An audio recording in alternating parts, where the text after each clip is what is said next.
We are proud to present Phoebe. Hi, thank you so much, Augusta.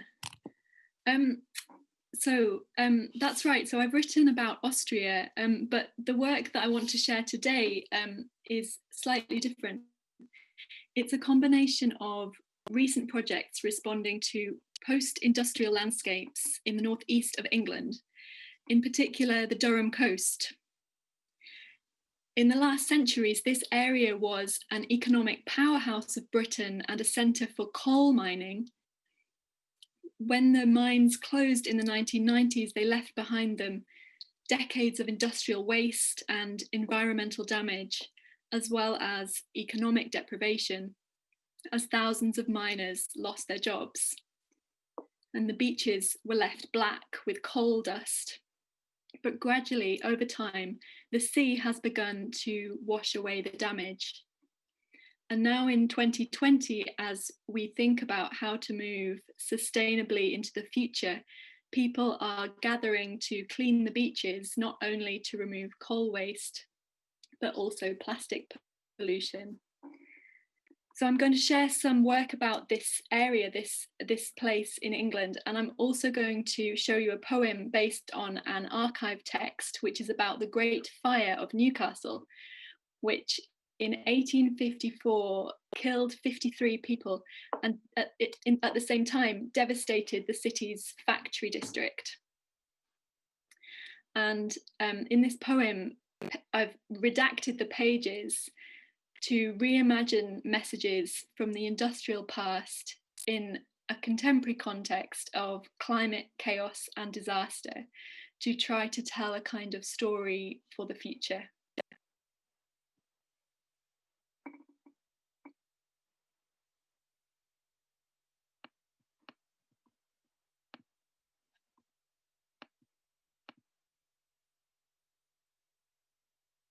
Of climate, chaos, and disaster, to try to tell a kind of story for the future.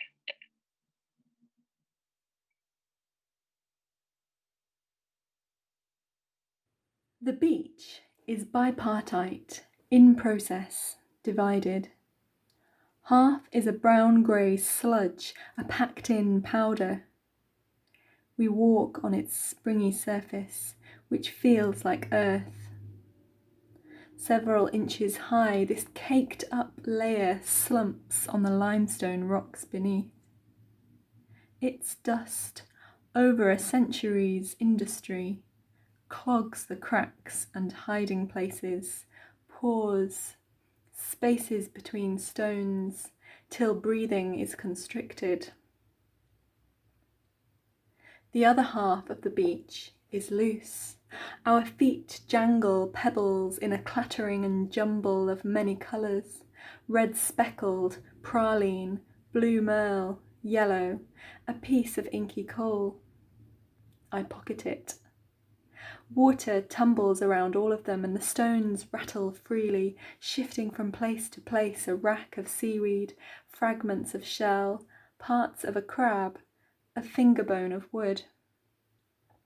Dissolving the soft clumps stuck on this shore, the sea calmly erases what has gone on here. The job is only halfway done, half started, year on year and inch by inch, as the ocean inexorably shakes the dust free, the whiter stone finds itself again, ghostly and exposed.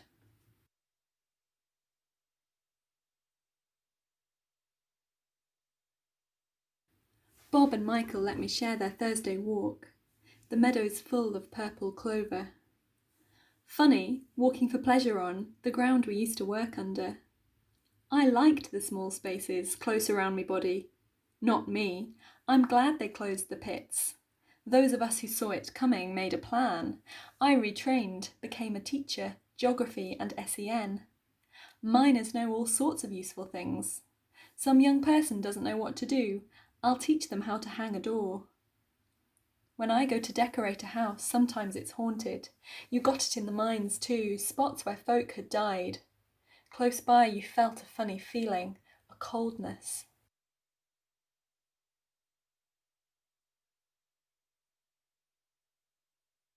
The earth fainted, pages from a future fire.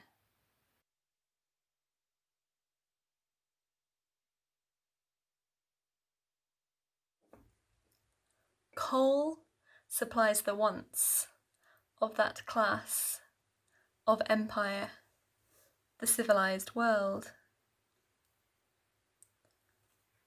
These papers, with corrections, discovered oil aroused many at the scene of the play. Other combustible materials came out in the external air, spreading light. Masses of grand, conspicuous brands entertained the remaining combustible materials. Now, spectators in a bright sunlight, it was announced, were burning. No pen can describe a piece of thin wire agitated. Many private persons were violently opened and shaken, broken, aroused to inquire the cause, and whispered that a Russian report enveloped the whole in rubbish of all kinds. Everybody was paralysed, without knowing where their children, who had been so recently brilliant, presently fell. Every exertion was made. Persons were thrown to their senses. There was an insufficiency of water. The earth fainted. Everywhere, tears. Those roused, raged.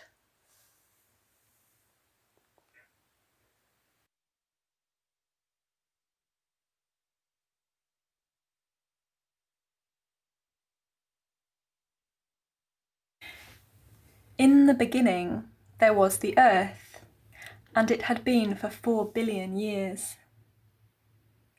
At this time there was a forest, drenched and crackling with zigzag ferns and sunburst leaves. Metre-wide dragonflies ruled the air, while millipedes, several feet long, eased between mossy towers. Over millions and millions of years, the trees died and fell into the swamp. Instead of decomposing, they slipped deeper underground, piling up in layers of peat. As the material sank further down, nearer to the furnace of Earth's centre, heat and pressure combined in a marvellous trick. The plants were cooked, carbonised hard black.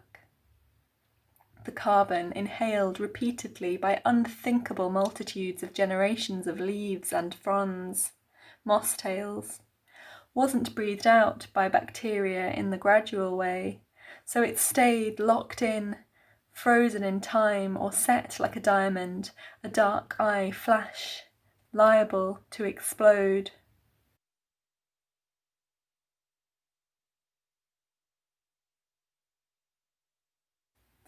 As soon as I am folded in, I breathe out and relax.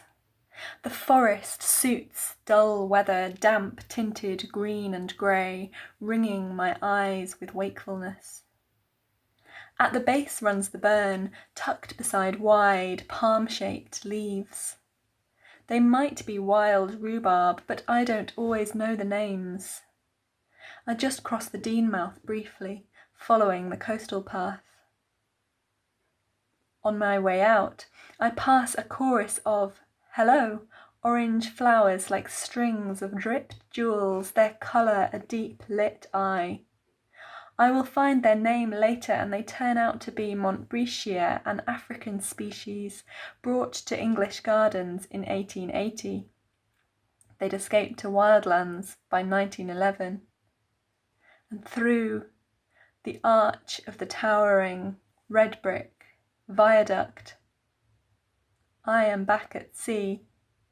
Brown butterflies frisk my hair.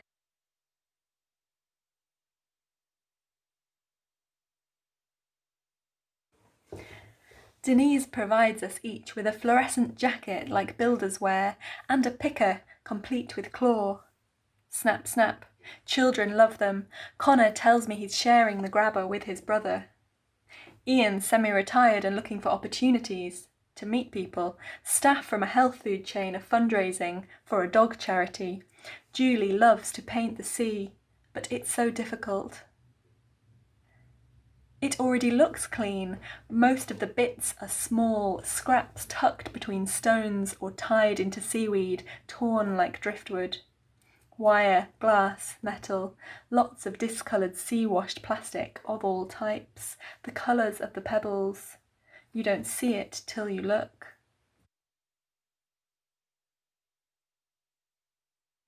Black, bits pale in between, shreds tarpaulin blue. Turquoise sleeve wines, not net, rubber kelp strip. Anemone plastic scrunch. Sweetie sea glass. Sea heaves it all and spreads. It rattles. We move gently. Who are these so delicate and courteous? Giant insects, patiently sorting. It's kind of zen, like the warehouse, putting stuff where it's supposed to go. Rinsing spaces, making room to breathe.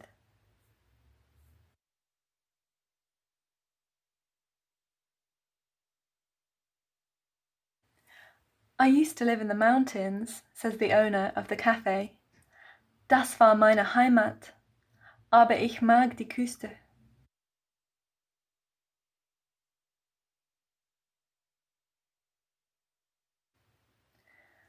I continue along the beach, which is gradually changing colour, from dark brown to tan, then golden. I wade through piles of light, fine sand, springing tufts of grass, and the wind passes over its hand and leaves an uneven, wrinkled pattern. I stand in the sea. Well-being spreads from my toes to my sacrum. Then a sharp wind flings back the grains at my bare legs, so it's like the burn of a cloud of tiny knives. A runner lopes over, an Irishman, but he lives in Durham. See, I was born on a cliff, he tells me. You know, I come here and it's like I can feel all of my gills opening.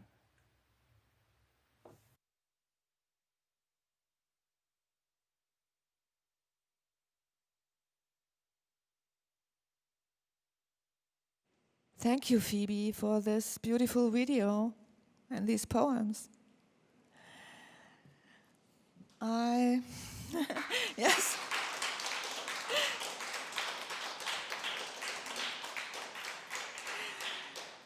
I wanted to stay some more time with you here. Thank you also for being with us here. In some of your poems, you mix German and English language. They invite us to question what it means to feel at once a stranger and at home. Do you feel that strangeness and homeliness in both languages? Hi, Augusta. So I hope you heard just a little bit of German in that piece that from the video, Das war meine Heimat. But in my book, Shrines of Upper Austria, there's a lot more German mixed in with the English poems because of the subject matter. But in all my work, I love trying to pick up and hear and listen to other people's languages. And I really try and learn other languages as well, as much as I can.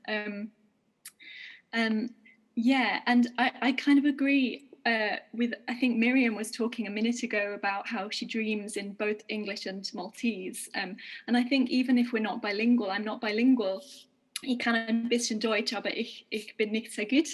But even though we don't know, we might not be bilingual, even if we know a little bit of other languages, we definitely start to think in a slightly different way. And when I write poetry, I think all the languages that I know sometimes are coming into play.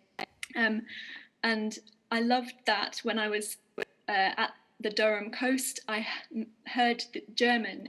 This is not a very kind of international place. It's really not at all. It's quite remote. It's not near a big city. But there was somebody, this woman who's owned the cafe there, who is German.